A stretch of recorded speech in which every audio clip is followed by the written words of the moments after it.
Welcome to People. I'm Shirley Lin. Today, my guest is Chris Carnahan. He's the founder and editor-in-chief of Taipei Trends. Now, he's been here in Taiwan for 6 years, and he's originally from Utah, right? That's right. All right. Well, hi, Chris. Hi, how's it going, Shirley? Good, good. Now, so you are actually half Mexican and half Irish. What a combo. Anyway, but so let's go way back. You were from Utah, and then what did you study? In college? Yeah. Or even I guess it goes back kind of a little bit further. Is in high school I started studying Japanese, which is kind of what led me here in a kind of accidental way. Okay, yeah. we'll hear about that later. Sure. But in college I studied Chinese and I studied marketing. Oh, so you knew the language, the Chinese language, before you came to Taiwan. Right. Oh my goodness, you're very fluent then. So you know, wow, just now that everybody is like maybe saying bad things about you and you could understand totally. Yeah, I heard everything they said. Not really nice. Oh wow, so you're actually fluent in Chinese, would you say? Pretty okay. Can you write? I can, yeah. Oh my goodness, and you can read and, oh wow, sure. Okay. I didn't know that. Okay. So, because what you're doing with Taipei Trends is totally in English, right? Right. All right. Yeah. So, all right. So you studied Japanese when you were in high school, you said, That's and right. Chinese in high school? Well, it actually kind of led to college. When I wanted to take the Japanese class, they didn't have a spot. So it was just for the first semester. So I was just kind of like, okay, then I'll try Chinese. And then it kind of just went from there, just like that, just an accidental thing. Oh, so it wasn't because of Japanese that brought you to Taiwan. It was the Chinese that you accidentally dropped into that class. Exactly. Oh, this is really interesting. And then it ended up in Asia, yeah. Okay. Well, you learned it the traditional Chinese character form, That's right. Good. My first teacher was actually Taiwanese in college, but we learned both. Okay. Yeah. All right. So then you went to college, and what did you study in college? Journalism? No. Or, I don't know, literature? I actually studied, first was marketing, business marketing. Oh. And then I did study Chinese. I got a major in Chinese and also some Asian studies minor. So. Oh, I see. Yeah. Oh, so sort of double major, sort of. Double major and a minor, yeah. Oh, wow. I get it. So, all right. Wow. So, it's because of learning the Chinese language that made you want to study Asian studies. That's right. So, exactly. The whole 4 years in high school, you were studying Chinese, right? In college? Oh, no. But you said you studied, you learned Chinese starting in high school. Oh, I studied Japanese in high school. And then when I got to college, that's when I had to take the class. So. So you meant you did study Japanese in high school, That's right. But then when you got to college, you wanted to continue Japanese, but then the class was full. Yeah. So you end up without a choice but to take Chinese. That's right. This is odd. Yeah. Okay. Well, anyway, good for us. Good for me too, thanks. All right. I see. So you knew, it seems like while in college, you knew what you wanted to study. You knew what you wanted to pursue because business, you said marketing, you said? That's right. Usually young people, like in Taiwan, you know how Taiwanese high school kids, when they go into college, they have to know what they want to study. Oh, that's right. Sure. Not like in the States, you just go to liberal arts college and you still get another extra 4 years to think about what you want to pursue in the future. But not like Taiwan. But at the age of what, 18? At the age of 18, what would you wouldn't know what you want to pursue, You're right. right? You're right. You're still very young. That's right. But then, was it your dad that told you to study business marketing? No, I actually, it was myself. When I went to college, I actually wanted to study music. And then, You're surprising me at every 5 minutes. You're surprising me with something. Okay. Sure. All right. Music. I've always loved music and always been into like drumming, percussion, and singing. So I wanted to pursue that, but after about a semester, I kind of realized I do want to have like a good future where I can travel around the world and smart music. thinking. Yeah. So. Because I think music's great, but the thing is that I think it's like one of the hardest fields to make a living out of. Yeah. So including acting. That's what I think. Although I love movies, don't get me wrong.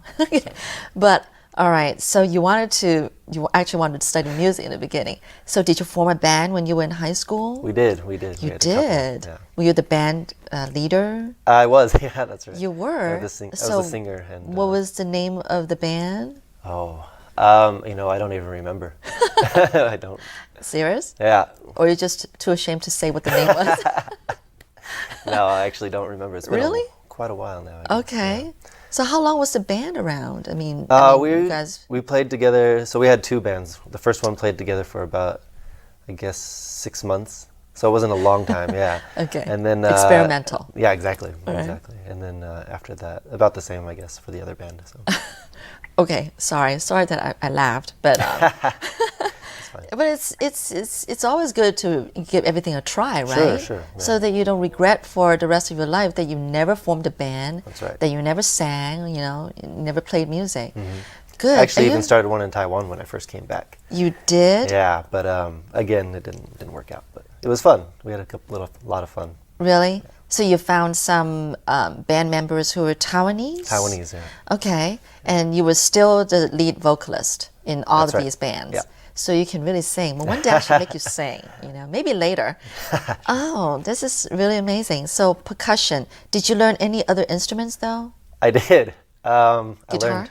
I do play a little guitar. I do. You play a little bit of everything. My first instrument was actually the accordion. Yeah. That's another surprise. Yeah. Accordion. Okay. Yeah. That's not a Mexican thing to do. No, it was just I was actually just inspired by an accordion teacher that I knew. Okay. Just a very old, 73-year-old guy from, I think he was Italian, Larry Pino. He just taught me. He's really got me into accordion, so it was really interesting. Wow. Do you still have your accordion with you in Taiwan? I don't know. Oh, this is so interesting.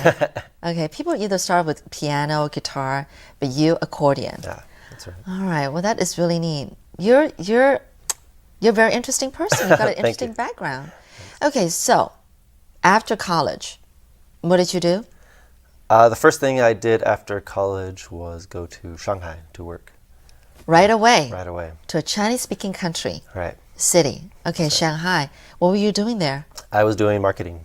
Marketing? Yeah. At a Chinese company? First for a Chinese company, like home electronics. Mm-hmm. And then I moved to an Australian company based in Shanghai, selling sports memorabilia and sports products. Oh, so then you went to sports too. Yeah. You like sports? I do, yeah. What kind of sport do you like? I actually studied... studied? Taekwondo when I was younger. Really? Got to about second degree black belt. And then, but I played a lot of basketball, or used to at least, yeah. Oh, okay. Wow, you've got a lot of interests, a lot of talents. You're like a well-rounded guy here. Yeah. Try to be. Yeah, try to be. Well, that's great. And so then after Shanghai, well, actually, how long were you in Shanghai? I was there for 2 years. 2 years? Yeah. Just working at those companies? Yep. In the meantime, you were thinking of coming to Taiwan? It was actually after I came the first time, because I studied in Taiwan for a year, down in Taichung. Uh-huh. And then... what did you study, the language or? I did part of my Chinese studies there, my Chinese major, a little bit of history. History. And literature. But yeah, mostly it was just to improve my language skills, mostly. So. Wow. Okay, so you definitely must be fluent in Chinese, all the way. All right. So, did you know about Taiwan before you left the States? Have you ever heard of Taiwan? Unfortunately, I hadn't. No, don't say that. It's okay. There's too many people who has never heard of Taiwan. Thailand maybe, but not Taiwan. Yeah, I actually learned about it through a classmate of mine. Mm-hmm. He went to my school. He was studying here, and then we met up in a summer program in China, in Tianjin. But he is not Taiwanese. He's not Taiwanese, okay. No. But he studied here for a year, and he told me about how great it was, and I had to go check it out, and he was absolutely right, much better. Oh, yeah. So he was here temporarily. Yep. He's not here anymore in Taiwan, but anyway. All right, great. So then you arrived in Taiwan. Mm-hmm. What was the first thing you did? You mean when I was studying? Oh, yeah, right. You went to Thailand, you studied for a year, and then you moved to Taipei. Why did you decide to... Oh, it was after Shanghai. I moved to Taipei. Oh, wait. Okay. Yeah. All right. So after Shanghai, you moved to Taipei. Yeah. And then, but then you said you studied in Thailand for a year. Taichung. It was Taichung, during my college years. During your college? Yeah. That was prior about 1 year to... before I graduated. Yeah. Okay, got it. Yeah. So then from Shanghai you moved to Taipei, and then what were you doing in Taipei? I came here with the intention of just, I guess, learning more about Taipei. So I did want to do my own business at that point. I just wanted to figure out something I could do, something because, living in Shanghai really showed me that Taiwan has a way more like very grassroots culture and a lot of really cool events. Like a lot of people, like of course everybody knows that Taiwan is really friendly, but also just the communities are really great. Where in Shanghai it's a little bit colder and it's a little bit more. But it was so I wanted to get into the communities, the art scenes, the events, and see what it was more about. So. But I mean, you had a lot of savings then. No, I actually didn't. I did. That's when I started doing a little bit of side projects. But then I did eventually I'd ended up teaching English for a little bit. Oh, okay. Yeah. What were those side projects? I'm curious. So I did some modeling, like for commercials. I did, like I said, the music stuff for about 6 months. You approached an agency yourself, or someone discovered you? They actually found me. I was on a TV show. All right. Yeah. As a TV show, as a host? No, not a host. As a just one of the participants. All right. So. You could well be a host. Thank you. Because you're Chinese. If they had only known that your Chinese is so fluent, you could have well hosted a TV program all by yourself. I don't know if it's that good, but. I'm sure. Because, unfortunately, now this is where I say unfortunately, Taiwan still doesn't have an English-speaking TV station. Oh, yeah. So I don't know what the complications is, but anyway. Yeah, maybe it's just the market. I don't know. Oh, yeah, probably. But anyway. But then again, there are 3 English newspapers in just this tiny island. Right. See. But anyway, all right, that's getting a little off the subject. Sure. So you did a little bit of side projects and everything. All right. Then, now you say Taipei Trends has been around for about 3 years. That's officially. Yep, officially. Right. So what got you thinking about, can I call it a website? It's a website. It's not exactly a blog. A blog? It started as a blog. Started as a blog, and then it was always my plan to move it into like a website. We hope to make like a very nice place for communities to reach each other, connect, and like find more people that have the same interests. But I guess we're kind of aiming for online magazine, I guess would be appropriate. All right. Yeah. Good. Now, there is a lot of that. And there's a lot of blogs that introduces Taiwan, kind of doing the same thing as you do. Yep. But you had the courage to do one of your own, and it's pretty popular, Taipei Trends. I mean, you talk about it, people have heard about it. Yeah. So what made you so successful? Anyway, maybe you should start with what got the idea of starting this Taipei Trends. Yeah. I mean, it's just the same reason that I came to Taipei in the first place, into Taiwan, is that after living in Shanghai, like they have a lot of stuff going on as well, and they have some really nice websites.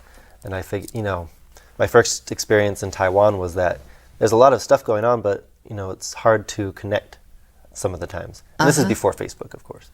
Oh, okay. Well, before it got popular. But like, I just wanted to be able to show everybody what's going on and show everybody, look, like Taipei is actually a really great city. It's almost just as good. At the time, there's like not as much going on, but now it's just as good as Shanghai and like Hong Kong and Tokyo, all those places. There's tons of stuff going on, tons of international entertainment as well as local. It's amazing.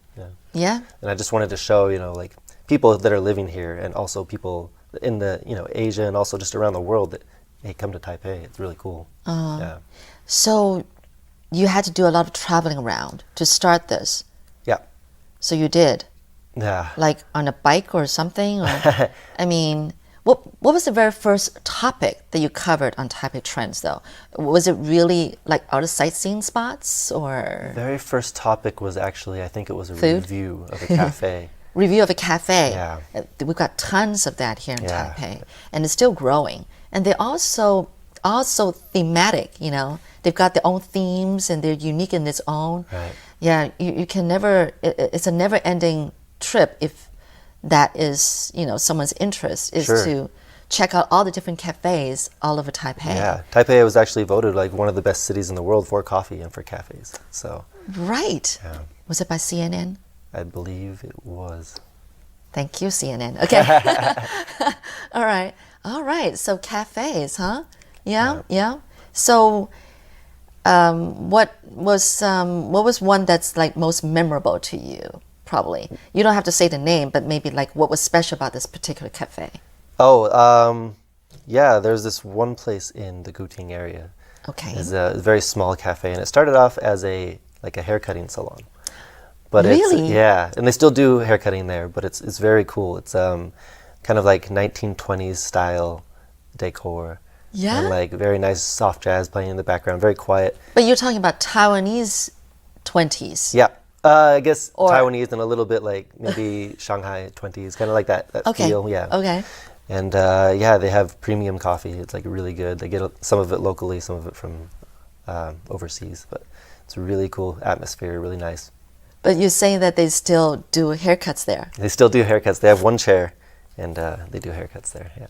Well, just to make sure that the hair doesn't get into the coffee. Oh, they block. I mean, it's really cool. It's separated, but it's okay. They're very professional, so it's very cool. That is so interesting. Yeah. And the person that's running the cafe, older person or younger? I guess there's four people in charge, four Taiwanese people. They're young people like you? Yeah, they're pretty young. They're, I guess, really? Maybe early 30s or maybe even late 20s. So how long has that cafe been around? I guess 2 years now. Oh, okay. Yeah. Okay, it's still pretty new. Yeah. That is so interesting. A hairdresser's place or a barber's place turned into a cafe. Yeah. Now, I haven't heard of that one, really. That is so interesting. So then, you were covering mostly cafes in the beginning. Then, you decided that you want to expand and cover other things. Kind of the main plan was always to cover the events. A lot of the events, right? Events. So we try and pull out the best ones, but right now, I mean, it is a lot to juggle. There's a lot of events going on. There's so many. I know. So we can only pick some of the ones that maybe appeal to the most amount of people. Right. But we're going to change that very soon. We're going to try and get all of the events in. Okay. So. Really? Wow, that's a lot of work. Yeah. How do you go about knowing about these events? I mean, what do you do? Where do you look? Or who do you ask? Just from friends that might be having like an art gallery, for example, like an art show. Okay. Or, following the different websites for like the 1914 Huashan Park, or following Facebook events, or following even there's a really great website, there's a couple I should say, about Taiwan's events, like all of Taiwan. So. Really? Yeah. Because, it's those smaller events that are not really noticed, not the big ones that get, gets publicized all over Taipei. Yeah. It's the small events that probably, doesn't get that much publicity, but actually is like really interesting and unique on its own. Sure. Yeah. It's hard to discover these kind of events unless past, I don't know, word of mouth or I don't know, somebody tells you, because I think it's hard to nail down on these smaller, unnoticed, there's tucked in the so corner much, kind of events. There's so much coming through that I know. It's hard to single out the ones. But we do have some really good smaller companies contact us, or groups contact us, and then if we like what we see, we do put it up. Oh, I see. So maybe very independent music, or very I don't know, art shows or other stuff like that, like movies. Yeah. So you're talking about all kinds of events. You have no limit to whatever kind of events you cover on Taipei Trends. Mm-hmm. That is a lot. Yeah. Now, would you have people complaining like, oh, you're so biased, on certain events and not on others?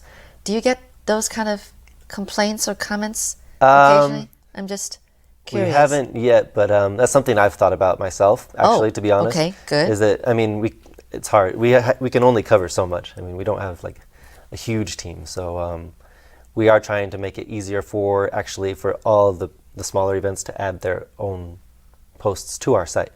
Oh, okay. So that way, they can promote themselves actually. All right. Directly. Okay, so you would mention a little bit of these events, but it's your own writing. You write the little intros yourself. Sure. And then you link it to whatever the website is. That's right. Right? Yeah. Oh, I get it. Yeah. So, you don't ask them to write the intro. No, we don't. And then you post it on your Taipei Trends, so you write yourself. At least the English part. For the Chinese part, we do ask them maybe to send us an intro so we can, translate. Oh, okay. Yeah. So it is actually bilingual.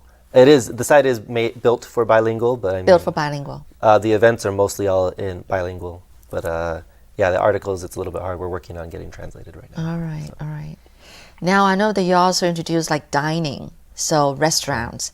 Now that's a never-ending list. Yeah. How do you go about doing that? Do you go to each restaurant that you want to introduce? Do you try them out, try out the food? It's exactly it. I mean, we just take it step by step. It's like we would love to cover everything, but we go off recommendations from friends. Okay. Or like whenever the opportunity arises, we just try and go to a new place.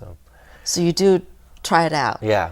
Has it ever been where someone recommended a place, you tried it and you was going like, this is not anything exciting? Yeah. Did you ever? Yeah. Well, it's maybe a couple times, sure. It's a very personal thing. I mean, because whether it's to your taste or not, it's really a very personal thing, right? Right. So I mean, there's some great restaurants with like a great atmosphere, a great design, or whatever, but the food is just. Oh yeah. I know. Yeah. I know about those. So how do you decide then? Well, we do tell the truth in our reviews. Oh. It's just that if there's a place that maybe we didn't particularly like, maybe we won't actually review that place. Yeah, sure. I mean, there's no point in saying it's a bad place. Right. I mean, you might as well just, show the ones that are actually good to people. Okay. So. All right. And then I asked whether you also cover fashion, because I'm really into fashion myself. Now, how do you go about doing that? You started off as one man, right? Blogger. But then now you actually have about, you say 5 or 6 people? 5 or 6, yeah. Right? We have a lot of volunteer workers, and then I have a group of smaller friends that are helping us. So. Okay. You have an office? We do have an office. We had an office. We actually got rid of it in favor of a virtual office because all of us work remotely now. I mean, that's the beauty of working on the internet, right? Sure. So you just kind of have a meeting, a virtual meeting on the internet. Exactly. Use Skype or something like that. Yeah, sure. Oh, I see. So, that saves the rent, right? Yeah, exactly. I mean, we're trying to save as much as we can. So. Right. Sure. So what's your daily routine? I'm really curious now.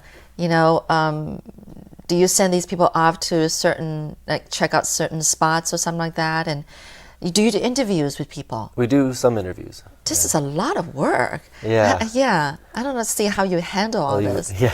I don't know. So what's your daily schedule? My daily schedule. A day from when you get up in the morning, what do you do? I guess it's not really set. Sometimes I'm like I usually get up about 6:30 in the morning, I guess, and then that's early for a young guy like you. We just kind of plan out the day, and then if there's some articles or some Facebook posts we can get out right away, then we usually do that. We do have meetings different days of the week with maybe new companies that are opening up. You cover that too? Yeah, well, I mean, for them, like just to get their word out. Like, okay. Maybe like a new gym or a new restaurant or something. Yeah. All right. So we meet with them. We do take photos. That's a lot of where we get our new information from right now. Is that people will contact us and say, "Hey, we have a new place opening up. We'd like you to come check it out."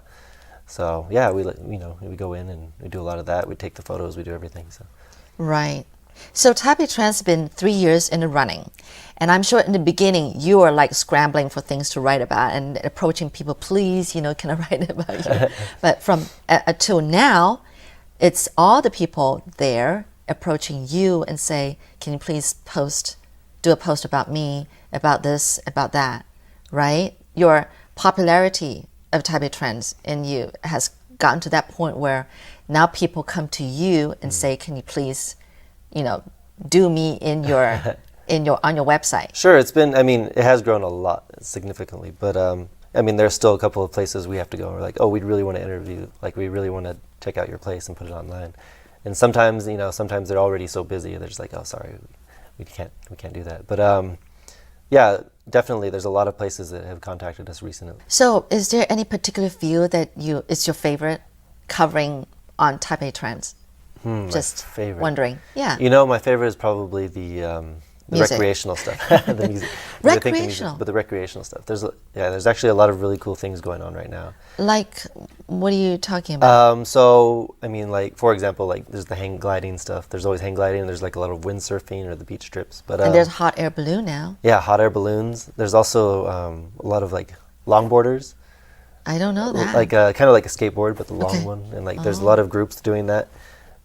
Cycling.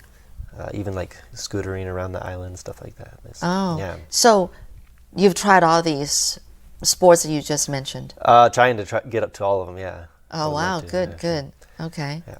So then do you also draw out these cycling routes or recommended, like touristy routes? We actually have yourself? A friend. Oh, I don't. We actually have a buddy that is doing just that. He's he's one of your coworkers. Not a coworker, but I've just known him a long time, and like we use his routes sometimes.